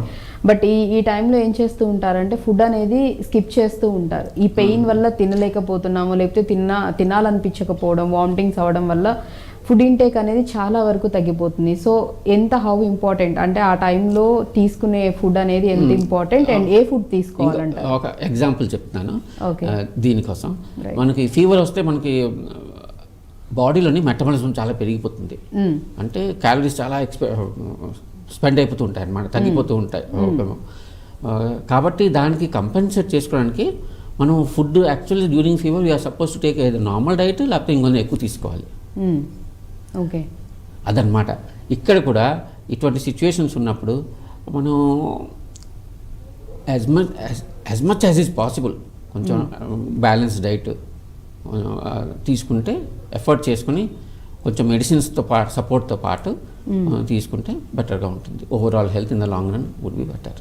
బట్ ఇప్పుడు చూసుకున్నట్లయితే చాలా వరకు అంటే టీనేజ్ పిల్లల్లో ఒకవేళ ఈ ప్రాబ్లం ఉన్నా కానీ పీరియడ్స్ టైంలో ఏంటంటే ఎక్కువగా స్వీట్స్ తీసుకోవడం లేకపోతే చాక్లెట్ బేక్డ్ ఐటమ్ అనేది బాగా తీసుకోవడం అనేది చేస్తూ ఉంటారు. కొంతమంది చెప్పే రీజన్స్ ఏంటంటే ఆ పెయిన్ తగ్గించుకోవడానికి ఇష్టమైన ఫుడ్ తీసుకుంటే కొంచెం ఇది తెలియదు అని చెప్పేసి చాలామంది కూడా చెప్తూ ఉంటారు. బట్ అగైన్ అంటే ఇది ఎంతవరకు వాళ్ళకి హెల్ప్ అవుతుంది అంటారు? మళ్ళీ అగైన్ అంటే ఆ టైంలో తీసుకునే ఫుడ్ అనేది కొంచెం మనం హాస్పిటల్కి వస్తే మనం కొంచెం కౌన్సిల్ చేసి మాట్లాడి, కౌన్సిలింగ్ అంటే మనం మాట్లాడదాం పేషెంట్ అండ్ మదర్, ఆ చైల్డ్ అండ్ మదర్ కూర్చొని మాట్లాడడం, కొంచెం డైట్ గురించి, ఎక్సర్సైజ్ గురించి, ఫిజికల్ యాక్టివిటీ గురించి, even during menses also if you maintain these activities ఇది మంచిది అని చెప్తే maybe it will have some effect. Okay.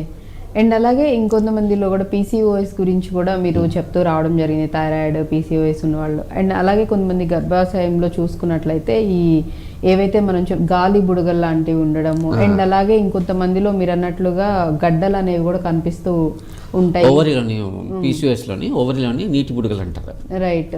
So ఈ వీటి వల్ల కూడా అంటే మనకి ఎక్సెస్ ఓవర్ బ్లీడింగ్ అనేది అవటం అనేది కూడా అగైన్ ఎందుకంటే అవుతుంది. ఎందుకు అంటే నేను చెప్పాను కదా, PCOSలోని నార్మలీ ఈస్ట్రోజన్ తయారవుతుంది, ఈస్ట్రోజన్ రైజ్ అవుతూ ఉంటుంది, ప్రొజెస్టెరాన్ సెకండ్ హాఫ్లో రైజ్ అవుతుంది. రైట్. ప్రొజెస్ట్రాన్ ఈస్ట్రోజన్కి న్యూట్రలైజ్ చేస్తుంది. యూట్రస్ పైన ఈస్ట్రోజన్ ఎఫెక్ట్కి ప్రొజెస్ట్రాన్ న్యూట్రలైజ్ చేస్తుంది. ప్రొజెస్ట్రాన్ తయారవ్వలేదు అనుకోండి, ఇంకా అలాగే ఈస్ట్రోజన్ స్టిమ్యులేట్ చేస్తుంది అనమాట. హై లెవెల్స్ వస్తాయి, ఆ గర్భసంచి పొర మందంగా పెరిగిపోతూ ఉంటుంది. అది బ్లీడింగ్ అయ్యేటప్పుడు మరి కంట్రోల్లో బ్లీడింగ్ అవ్వదు అనమాట. ఇప్పుడు ప్రొజెస్ట్రాన్ తయారవుతే ఓవులేషన్ అయ్యి ప్రొజెస్ట్రాన్కి తయారైంది అనుకోండి, కంట్రోల్ బ్లీడింగ్గా 15 days తర్వాత విత్డ్రాల్ బ్లీడింగ్ వస్తుంది అనమాట, 12 days తర్వాత. కానీ ఓవులేషన్ లేదు, పీసీఓఎస్లో ఓవులేషన్ ప్రాబ్లము, హార్మోనల్ ఇంబ్యాలెన్స్ అయ్యి ప్రతి నెల ఓవరీ నుంచి అండా రిలీజ్ అవ్వదు. దానివల్ల ప్రొజెస్ట్రాన్ తయారవదు. కాబట్టి ఆ oestrogen levels continues high level ఉంటుంది కాబట్టి ఇష్ట ప్రకారం అది మధ్య మధ్యన బ్లీడింగ్ అవుతుంటుంది అనమాట. సో దానివల్ల బ్లీడింగ్ ఎక్కువ అవుతుంది. అది సిచ్యువేషన్ పీసీఓఎస్లో. పీసీఓఎస్లో వేరే మనం కౌన్సిలింగ్ కూడా ఎక్స్ట్రా చేస్తూ ఉంటాం మదర్కి, డాక్టర్కి. Not only healthy life style, diet, balance diet, physical activity, control of weight, even few kilos 5-6 kilos weight reduction చేసుకున్నా కూడా వాళ్ళకి కొంచెం బెనిఫిట్ వస్తుంది.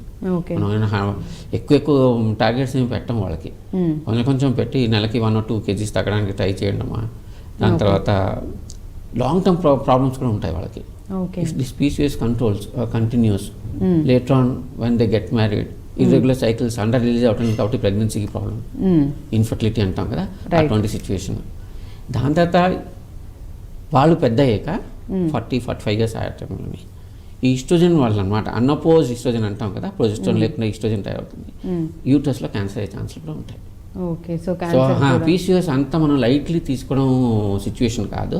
ఇవన్నీ మనం కౌన్సిలింగ్ చేస్తాం. ఈ అబ్నార్మల్ యూట్రైన్ బ్లీడింగ్లో పీసీఓఎస్తో పాటు పిల్లలు వస్తే ఆ పిల్లకి వాళ్ళ తల్లి లేకపోతే వాళ్ళ గార్డియన్ ఎవరు వస్తారు వాళ్ళందరికీ.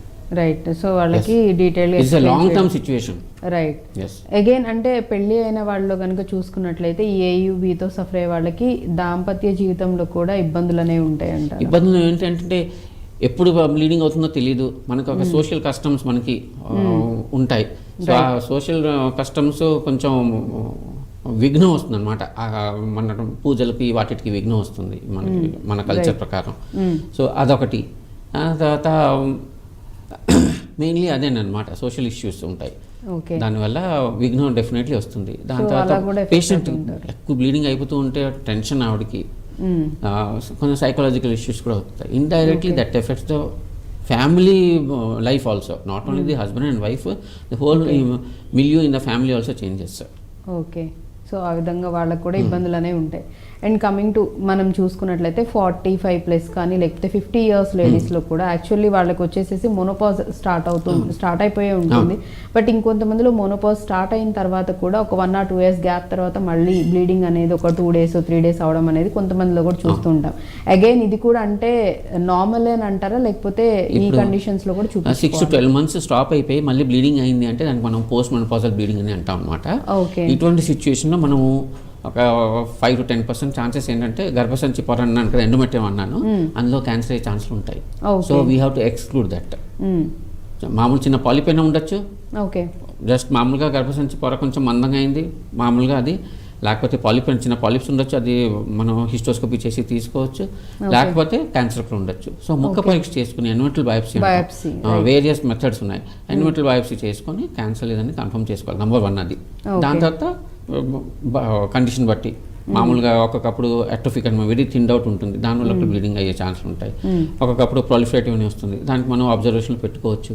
పాలిప్ ఉన్నదంటే మనం హిస్టోస్కోపీ చేసి తీసిస్తే ఇంకా ప్రాబ్లమ్స్ ఏమి ఉండకపోవచ్చు. వాళ్ళకి మామూలుగా ఫాలోఅప్లో 6 monthsకి 12 monthsకి ఒకసారి స్కాన్ చేసి చూసుకుని ఎంత బాగున్నదని కన్ఫర్మ్ చేసుకోవచ్చు మనం. సో మోనోపాజ్లో తర్వాత కూడా అంటే మోనోపాజ్లో ఉన్నప్పుడు కూడా ఒకవేళ ఎవరికైనా బ్లీడింగ్ అనేది కనిపించినా అగైన్ దాని మోర్ సినిస్టర్, అది more dangerous situation. So light అంటే చాలా మంది కూడా ఈ కండిషన్స్లో ఏంటంటే ఓకే ఇప్పుడే స్టార్ట్ అయింది కాబట్టి మోనోపాజ్ మేబీ మళ్ళీ వచ్చిందేమో అంటే. ఇంకొక పాయింట్ ఏంటంటే అబౌట్ దిస్, ఎప్పుడు లేడీ నియరింగ్ మెనోపాజ్ ఎప్పుడు బ్లీడింగ్ తక్కువైనా అవ్వచ్చు. సైకిల్స్ మామూలుగా 30 days ఉంటాయి కదా, అది ఎక్కువయ్యి 45, 60, 90 days అవ్వచ్చు. ఇది normal when ladies approaching menopause, normal menopause. When the bleeding is more, it has to be tested. Okay, the patient has to B evaluated. అది నార్మల్ కాదు, అది నార్మల్ సిచ్యువేషన్ కాదు. మనం ఏయుబి లాగా ఇవాల్యుయేట్ చేసుకొని కారణం ఏంటో తెలుసుకొని మేనేజ్మెంట్ అలా చేసుకోవాల్సి వస్తుంది. రైట్. సో మోనోపాజ్ అంటే ఒకవేళ దగ్గరలో ఉన్న వాళ్ళు కొంతమందికి చెప్పినట్లుగానే అంటే ఎక్కువ డేస్ అవ్వడం లేకపోతే ఎక్కువగా అవడం లాంటివి జరుగుతూ ఉన్నట్లయితే కనుక ఖచ్చితంగా అది నార్మల్గా అవుతున్నట్లు కాదు కాబట్టి ఖచ్చితంగా గైనకాలజిస్ట్ దగ్గరికి వెళ్ళాలి. అండ్ డాక్టర్ గారు ఏవేవైతే చెప్పారో టెస్ట్లు అవన్నీ చేస్తారని కన్ఫర్మేషన్ కోసం, సో అవన్నీ చేయించుకోవాలి. అగైన్ ఇక్కడ డాక్టర్ గారు కొంతమంది అంటే టీనేజ్ వాళ్ళైనా లేకపోతే మిడిల్ ఏజ్ మోనోపాజ్లో ఉన్న వాళ్ళైనా కానీ కొంతమంది లేడీస్ చాలా వరకు కూడా హెల్త్ ఇష్యూస్ ఏమున్నా కానీ ఫ్యామిలీ వరకు తీసుకువెళ్ళరు. ఫినాన్షియల్ రీజన్స్ కానీ వాట్ ఎవర్ ఇట్ మేబీ వాళ్ళకున్న కారణాలు ఏమైనా ఉండొచ్చు కానీ ఫ్యామిలీలో చెప్పడం కానీ వెళ్ళి లేకపోతే డాక్టర్ని కలిసి చూపించుకోవడం లాంటివి చేయరు. బట్ ఇటువంటి కండిషన్స్లో ఏయుబి కండిషన్స్లో అది ఏ ఏజ్ వాళ్ళైనా సరే నెగ్లెక్ట్ చేయడం వల్ల అది ఎటువంటి అంటే ప్రాణాంతకంకి దారితీస్తుంది అంటారా లేకపోతే ఫర్దర్గా ఇంకేమైనా సివియర్ హెల్త్ ఇష్యూస్ వచ్చే ఛాన్సెస్ ఉన్నాయి? సివియర్ హెల్త్ ఇష్యూస్ ఏజ్ బట్టి ఏజ్ బ్లీడింగ్ అలా ప్రతి నెల పోతుంది, ఇంకా బ్యాంకులో డిపాజిట్ లేదు అంటే బ్యాంక్ నుంచి ఖర్చు అయిపోతుంది, అలా బ్యాంక్లో ఉన్న హిమోగ్లోబిన్ అంతా ఖర్చు అయిపోతుంది, బ్లీడింగ్లో బయటకు వచ్చిస్తుంది, ఇంకా బ్యాలెన్స్ డైట్ లేదు, పేషెంట్ అంత ఫుల్ బ్యాలెన్స్ డైట్ తీసుకున్నా కూడా మెడిసిన్స్ లేకపోతే ఆ హిమోగ్లోబిన్ అనేది తయారవ్వదు. సో ఆ హిమోగ్లోబిన్ తయారవడానికి మెడిసిన్స్ వాడుకోవాలి. So patient has to come to the hospital when ever he finds anything abnormal from the deviation from the normal. Okay. So normal దీనికన్నా కూడా ఏదైనా కొంచెం అబ్నార్మాలిటీ ఖచ్చితంగా డాక్టర్ దగ్గరికి వెళ్ళి చూపించుకోవాలని చెప్తున్నారు. సో కమింగ్ టు మనం ట్రీట్మెంట్ విషయానికి వచ్చినట్లయితే కనుక ఏయుబితో సఫర్ అవుతున్న వాళ్ళకి అగైన్ ఇక్కడ అంటే వాళ్ళ ఏజ్ని బట్టి వాళ్ళ హిస్టరీ హెల్త్ ఇష్యూస్ ఎవ్రీథింగ్ అన్ని కన్సిడర్ చేసి ట్రీట్మెంట్ ఉంటుందంటారా?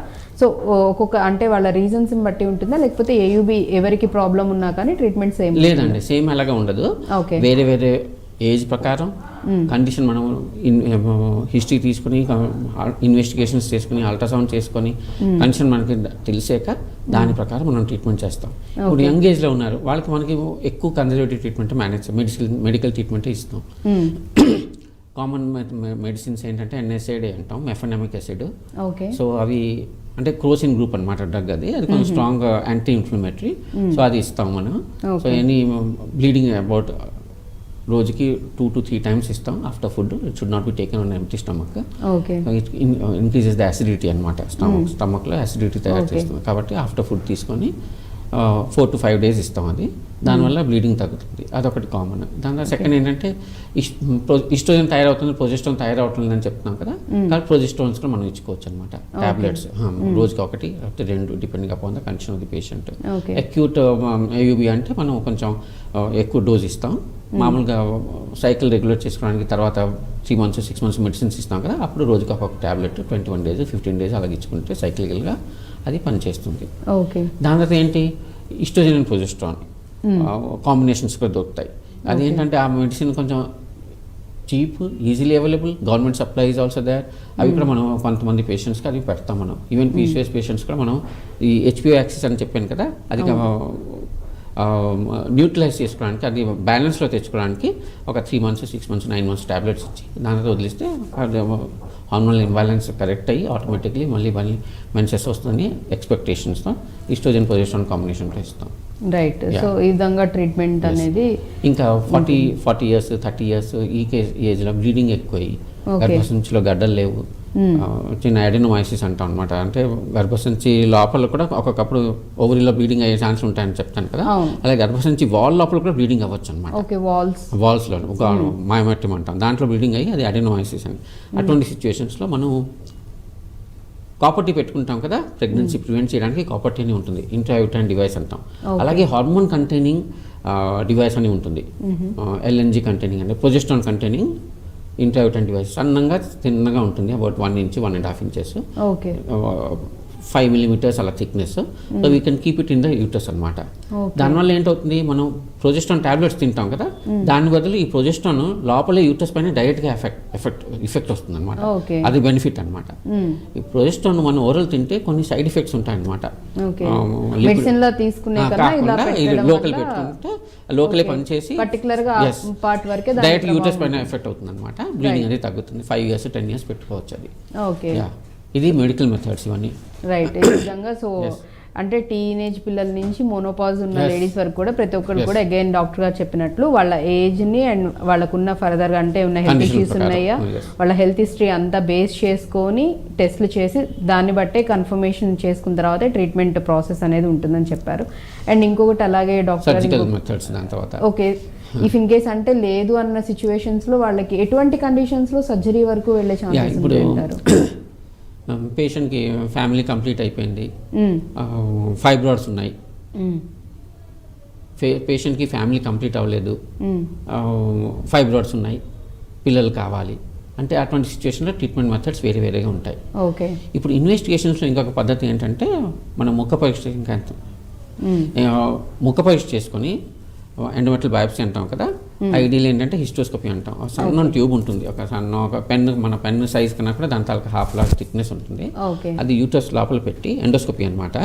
ఆ యూటర్స్ లోపల పెట్టి అంతా చూసి వాల్లో పొర సమంగా ఉన్నదా లేదా, ఆ యూటర్స్ ఫెలోపియన్ ట్యూబ్స్ ఓపెనింగ్స్ సమంగా ఉన్నాయా లేదా, ఏమైనా గడ్డలు ఉన్నాయా, ఏమైనా అబ్నార్మల్ ఏరియా ఉన్నాయని అవన్నీ బయాప్సీ తీస్తాం అనమాట. అది ఎండోమెట్రల్ బయాప్సీ. ఇది చేసుకునివే దాని తర్వాత మనం ట్రీట్మెంట్ మెథడ్స్ ఫాలో అవుతాం, particularly in middle ages and late reproductive age విమెన్లో. దాని తర్వాత ఇప్పుడు ట్రీట్మెంట్ మెథడ్స్లో మనకి ఏంటి వస్తుంది, సర్జికల్ మెథడ్స్, మెడికల్ మెథడ్స్ మనం మాట్లాడాము. సర్జికల్ మెథడ్స్లో పేషెంట్ ఏమో నా ఫ్యామిలీ కంప్లీట్ అవ్వలేదు, నేను యూటర్స్ తీసుకోను, మెన్సెస్లో గడ్డలు ఉన్నాయి కానీ నేను మెన్సెస్ నాకు కావాలి అని ఇటువంటి సిచ్యువేషన్స్లో యూటర్స్కి కట్ చేసి గడ్డలు ఎక్కడ ఉన్నాయో గడ్డలు తీస్తాం, అది మళ్ళీ క్లోజ్ చేస్తాం. ఇది మనం లాప్రోస్కోపీ వల్ల చేసుకోవచ్చు, లాప్రోటమీ వల్ల అనమాట, ఓపెన్ చేసి కూడా సో ఇది మయోమెక్టమీ అంటాం అనమాట. అఫ్ కోర్స్ ఈ సిచ్యువేషన్లో మనం మయోమెక్టమీ చేసినప్పుడు అందరి దగ్గర నుంచి కన్సల్ట్ తీసుకుంటాం. ఏంటంటే ఒకప్పుడు బ్లీడింగ్ అది ఎక్కువ అయ్యి ఏమైనా ప్రాబ్లం ఉన్నది అనిపిస్తే ఫుల్ గర్భసంచి కూడా తీసుకోవాల్సి అవసరం రావచ్చు, సిచ్యువేషన్ కూడా రావచ్చు అని చెప్పి దాన్ని చేస్తాం. సెకండ్ ఏంటంటే ఫ్యామిలీ కంప్లీట్ అయిపోయింది, నాకు మరి ఇంకేం వద్దు అంటే పేషెంట్ పల్లెటూరు నుంచి ఎక్కడి నుంచి వచ్చారు, బ్లీడింగ్ ఎక్కువైపోతుంది, మా ప్రతి ఏడాది వచ్చి మళ్ళీ చూపించుకోలేరు అంటే గర్భసంచి తీస్తాం. హిస్టెక్టమీ అంటాం కదా, హిస్టెక్టమీ అది కూడా ఓపెన్ మెథడ్ అయినా చేసుకోవచ్చు, లాప్రోస్కోపీ అయినా చేసుకోవచ్చు. ఇంకొక సిచ్యువేషన్ ఏంటి, మన మెనోపాజ్ దగ్గర ఇటు అటు లేకపోతే యంగ్ ఏజ్లోనైనా ఎప్పుడైనా ఈ గర్భసంచి పొరల్లో మందంగా ఒక 5 millimeters 10 millimeters పాలిప్స్ ఉంటాయి అన్నమాట. ఇందాక మనం డిస్కస్ చేసాం కదా, అటువంటిది. అదేంటంటే ఇంకా తక్కింద గర్భసంచి పొర అంతా నార్మల్గా ఉండి చిన్న పాలిప్ ఉన్నది అంటే హిస్టోస్కోపీ చేసి ఆ పాలిప్ తీసిస్తాం. దాని తర్వాత మనం normal life they can have, only పాలిపే తీస్తాం. పాలిప్ చేసి ఎండోమెట్రియం అంతా క్యూరేట్ చేసి బయాప్సీకి పంపిస్తాం, 2 samples పంపించి అది నార్మల్గా ఉన్నది అంటే మనం ఇంకా ముందుకు ఇంకేం చేయని అవసరం లేదు, మనం ఫాలోఅప్లో ఉంచుకుంటాం. ఎప్పుడైనా పేషెంట్కి అబ్నార్మల్గా ఉన్నది అంటే మళ్ళీ పేషెంట్ మన దగ్గరికి వస్తారు, లేకపోతే అవసరం లేదు. రైట్. సో ఈ విధంగా అంటే మెడికల్ మెథడ్స్ పరంగా కానీ లేకపోతే సర్జికల్గా కానివ్వండి, ఏయుబి ఎవరైతే అంటే ఎబ్నార్మల్ యూట్రిన్ బ్లీడింగ్తో సఫర్ అవుతూ ఉన్నారో సో వారికి ఈ విధంగా ప్రాసెస్ అయితే ఉంటుందని చెప్తూ ఉన్నారు. బట్ ఏదైనా కానీ ఖచ్చితంగా ఒకవేళ మీకు ఎబ్నార్మాలిటీ అనిపించి ఓవర్ బ్లీడింగ్ అనేది కనుక ఎక్సెసివ్గా బ్లీడింగ్ అవ్వటం అనేది కనుక అది ఏజ్ గ్రూప్ వాళ్ళైనా కానీ ఒకవేళ ఈ సమస్యతో సఫర్ అవుతూ ఉంటే కనుక ఖచ్చితంగా మీరైతే డాక్టర్ని అయితే వెళ్ళి కలవండి. అండ్ దట్టు గైనకాలజిస్ట్ దగ్గరికి వెళ్ళినట్లయితే కనుక మీ ప్రాబ్లం ఏంటనేది వాడు ప్రాపర్గా ఎగ్జామ్ చేసి ఫర్దర్ టెస్ట్లు అవన్నీ చూసి మీకు ట్రీట్మెంట్ అనేది కూడా గైడ్ చేస్తారు వాళ్ళు. కాబట్టి సో ఇటువంటి విషయాల్లో భయపడ్డమో లేకపోతే ఎందుకు వచ్చిందిలే అని చెప్పేసి ఆలోచనతో కూడా వెనకడుగు వేయటం లాంటిది అయితే దయచేసి ఎవరు కూడా చేయకుండా ఖచ్చితంగా ఫాలో అవుతారని కోరుకుంటూ before that thank you doctor గారు, thank you so much. That's all for now. చూసారు కదా ఈరోజు మనమైతే ఏయుబి గురించి మాట్లాడుకున్నాం. ఫర్దర్ ఎపిసోడ్లో మరో టాపిక్తో మళ్ళీ మీ ముందుంటాను. Keep watching I Dream news.